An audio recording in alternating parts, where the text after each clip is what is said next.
Osiyo infratuzilma investitsiyalari bankining Buxoro viloyati suv ta'minoti va kanalizatsiya tizimlarini rivojlantirish va modernizatsiya qilish loyihasi doirasida yana 5 ta tumanda ishlar nihoyasiga yetkazildi. Ayni yo'nalishdagi ishlar Jondor tumanida ham qizg'in davom etmoqda. Jondor tumani ma'muriy jihatdan viloyat markaziga yaqin nuqtada joylashgan bo'lsa-da, hududning olis mahallalarida ichimlik suv masalasi eng katta muammolardan biri bo'lib kelgan. Prezidentimizning 2023-yil 25-dekabrdagi 2024-2026 yillarda O'zbekiston Respublikasining ijtimoiy va ishlab chiqarish infratuzilmasini rivojlantirish chora-tadbirlari to'g'risidagi qarori bilan belgilangan dastur asosida ayrim mahallalar hududidagi suv ta'minoti yaxshilanishiga erishildi. Osiyo infratuzilma investitsiyalari banki ishtirokida Buxoro viloyatining suv ta'minoti va kanalizatsiya tizimlarini rivojlantirish va modernizatsiya qilish loyihasi bu ishlar ko'lamini yanada kengaytirdi.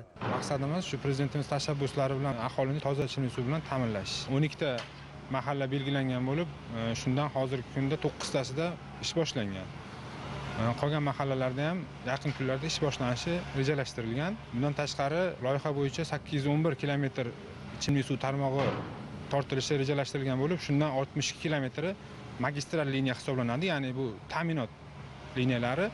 Qolgan 749 kilometr esa mahallalar ichki tarmoqlari hisoblanadi. Bu orqali tuman bo'yicha aholining ichimlik suv bilan ta'minlanganlik darajasi 100% ga yetkaziladi. Har bir islohot avvalo xalqning farovon yashashiga zamin yaratmoqda. Shunga muvofiq loyiha asosida viloyatning barcha tuman va shaharlarini ichimlik suv bilan yaxshilangan hududlarga aylantirish va sharoitlarni shahar tipiga yetkazish maqsad qilingan. E'tiborli tomoni, Jondor tumanida suv ta'minoti tizimlarini qurish va rekonstruksiya qilish ishlari birinchi navbatda eng olis mahallalardan boshlangani ham aholining cheksiz minnatdorligiga sabab bo'layapti.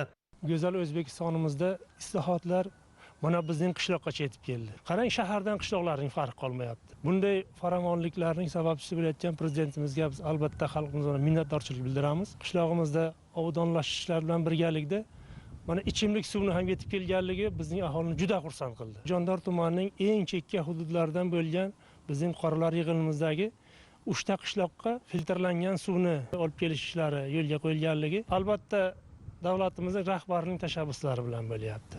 Bunday ichimlik suvni kelishi albatta xalqimizning salomatligi uchun, ularning kelajakda sog'lom farzandlarni yetishishi uchun juda katta xizmat qiladi degan umiddamiz.